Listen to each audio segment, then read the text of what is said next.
mianatra eo atongotry Jesosy isan'andro.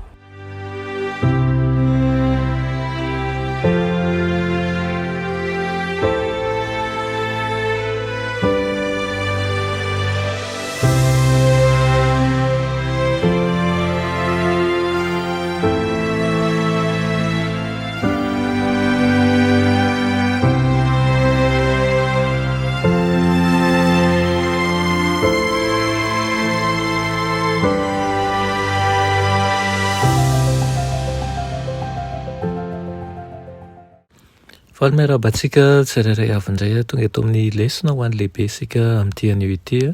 Dia mpandoana dia mirary ny soa indrindra ho antsika tsirairay avy hatrany ary mirary mba ahazo fitahiana sy fahalalana ny amin'izany mandrakariva isika. Alohan'ny hidirantsika ny amin'ny lesona anio ary dia vavaka isika. Ry Andriamanitra tsara ny zan-danitro mbola velom-pisaorana anao izahay no ny amin'ny fotoana ankehitriny izay ahafahanay mianatra mandray ny teninao, mandray hery avy aminao. Tompo ifonanay eto anaty anao ihany koa ny fahadisoanay tsirairay avy satria tsy tanteraka izahay. Mangataka ny indrafonao, mangataka ny fahamasinanao ihany koa mba ho aminay, mangataka anao mba hambola volanay. Aminaran'i Jesosy, amen. Lohateny lesonantsika androany dia manao hoe fahatsiarovana ny tantara sy fibebahana. Ny salamo 100 no dinentsika anio. Misy zava-nitranga ara-tantara sy lesona misongadina tokoa ao anatiny ao. Io salamo 100 io dia mampatsiahy ireo fisehoan-javatra lehibe teo amin'ny tantaran'i Israely. Anisan'izany ny Eksodosy, ivahiny tany anefitra ary ao ihany koa ny fiainan'ny tany Kanana. Manatitantitra ny fahotana izay marikoriko nataon'ny razana izay ny afara tamin'ny taranaka natao sisy tany izany. Araka izany dia azo antoka fa nisoratana tamin'ny fotoana tany Babilôna ilay firenena. Rehefa nody tany an-tanindrazana ny salamo ary ny mpanao salamo izay nahazo tsinjomandry avy tamin'ny fanahy masina dia ny tantara tamin'ny vahoakan'Andriamanitra ireny zava-nitranga ara-tantara ireny sy ny lesona tokony ianaran'ny olona tamin'izy ireny. Ity salamy ity ihany koa tahaka ny hafa dia manondro ny fahatokian'Andriamanitra amin'ny faneken'ny fahasoavany izay namonjen'ny olona tamin'ny lasa.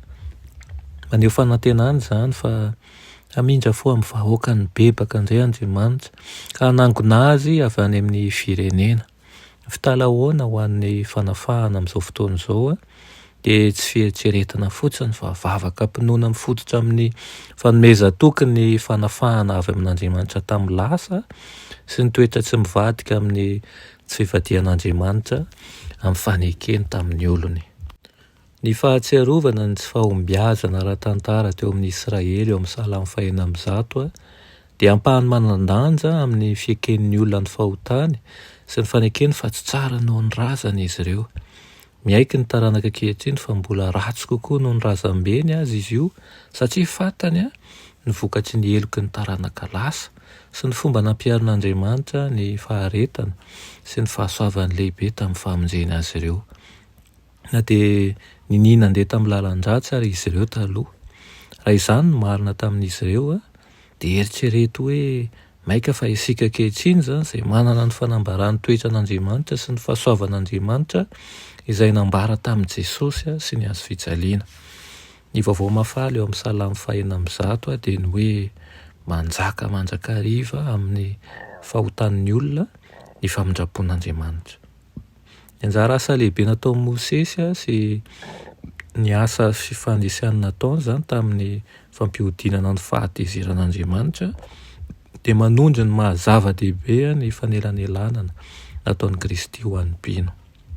Ny traikefa manokana momba ny fahasoavan'Andriamanitra ihany no afaka manova ny tantara taloha ho tantarantsika. Ary rafitinina ny lesona an'io dia tokony haka lesona ihany koa isika. Raha mandinika isika dia ny fiainan'olona taloha tsika dia hitantsika fa tsara kokoa ary nanam-pahendrena kokoa ny olona noho ny amin'izao fotoana izao. Kanefa na ireny taloha reny aza dia nanana fahadisoana teo anatrehan'Andriamanitra ary nibaby zavatra mavesatra tokoa noho izay fahadisoana izay. Maika va itsika ankehitriny zany tokony hanitsy ny diantsika isika mba ahafahantsika mizotra amin'ny fahamarinan'Andriamanitra ary ihany koa mangataka amin'ny fanahy masin'Andriamanitra mba hanoro lalana antsika, mangataka amin'Andriamanitra isika mba andeha ampahendrena amin'ny zavatra rehetra atao, tsy hanao mahay zavatra fa hanana fanetretena tokoa amin'ny zavatra rehetra atao, na eo amin'ny fiarahamonina na eo anivon'ny fiangonana, indrindra moa eo anivon'ireo izay fantatsika rehetra. Izany ny riana aminao amin'ity anio ity mba hitombo fahalalana, hitombo fanetretena ary koa ny riana dia hiposahan'ny fahazavana tokoa ny eo amin'ny tontolo rehetra misy atsika. Amen. Irenay tsara ny izan-danitra mbola misaotra anao izahay amin'izany lesona sarobidy nomenao anay izany.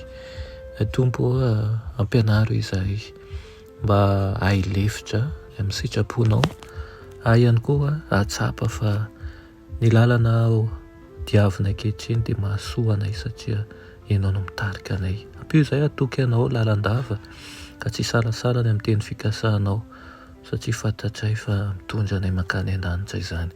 Anaran'i Jesosy, amen.